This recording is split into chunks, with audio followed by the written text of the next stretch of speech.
This is Unit 7, Triads and Inversions of the Keithstown Martha Ashley Fundamentals of Piano Theory, Level 3. So we've kind of talked about inversions a little bit before, but it's basically when you're going to change the rotation of what note is on the bottom of the triad. So remember, a triad is like a triangle, 3 sides, and a triad is 3 notes. You have your root, your third, and you have your fifth. That's because the distance from the root to the third is a third, and the distance from the fifth to the root is a fifth. So when we have root position, that means that the name of the triad, or the lowest note, the root, is going to be on the bottom of the triad. So if we're in a C major triad, then C is going to be on the bottom. First inversion is where we're going to take the lowest note, which was C, and we're going to bump it up an octave. So now the third of the triad is the lowest note. So it was E, but now E is the lowest note in the first inversion. And the C, which was the root, is on top. In second inversion, we're going to take the first inversion and we're going to flip another note up an octave. So the E was on the bottom, and now the E is jumped up an octave, just like the C did.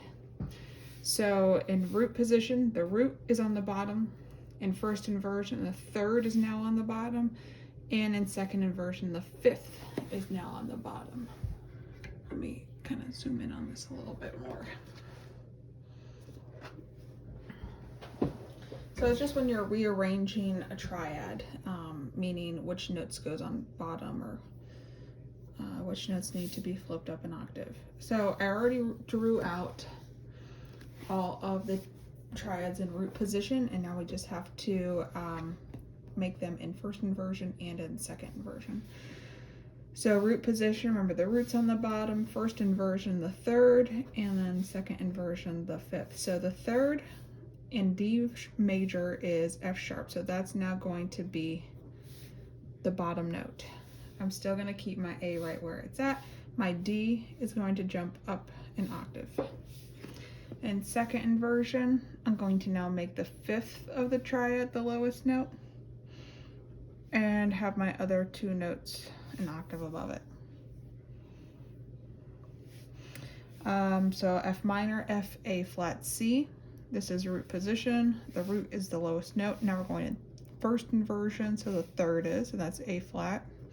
And I keep my C right where it's at, and my F gets bumped up an octave. Second inversion, now the fifth is on the bottom, so that's C. My F is still up. My A flat needs to bump up an octave. And B flat major, root position, the root's on the bottom. First inversion, the third, which is the D. My F is going to stay right where it's at, and my B flat is going up an octave. And for second inversion, the fifth is on the bottom, which is the F. The B flat is up an octave, and the D is up an octave. A minor, A, C, E. Remember, this is bass clef. I didn't say that before with the last one. So the root's on the bottom. Now first inversion, the third's on the bottom. They should be a lot more neatly stacked, but I'm sure you guys will take your time more. And now second inversion, the fifth is on the bottom. That's the E. And then the A and the C is stacked above it. E major, the root is on the bottom for root position. Now we're going in first inversion. It's the third on the bottom. Second inversion, the fifth is on the bottom. So these should start to kind of flow a little bit faster now. G minor, root position's already done. First inversion and second inversion. Okay, G major, bass clef, first inversion and second inversion. And C minor, first inversion's already done, and second inversion. Okie dokie. So that's how you write them out. just keep flipping it up. Which note is the bottom or the lowest note of the triad?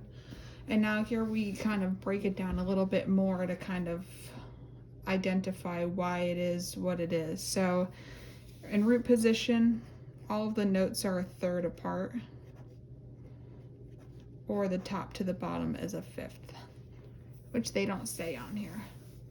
But now looking at first inversion, the distance between the bottom pitch and the top pitch is a sixth, and the bottom and the middle pitch is a third. And second inversion, the distance between the outer pitches is a sixth, but the inner pitches, or the bottom and the middle, is a fourth. So that's just kind of another visual way of looking at it. Okay, so now we have to name all of these first inversion triads. So that top pitch there is going to be the root, which is going to identify the name of the triad. So here the top pitch was A flat, so the name of the triad is A flat. We just have to say whether it's major or minor. So remember, we're in bass clef, so our C is on the top. It should be right here, so this is C major. We have F, A, C, that's F major. Here we have A, B flat, D, F, that's B flat major. I'm pretty sure these are probably all going to be major. Next one is G, oh no, G, B flat, D, this is G minor.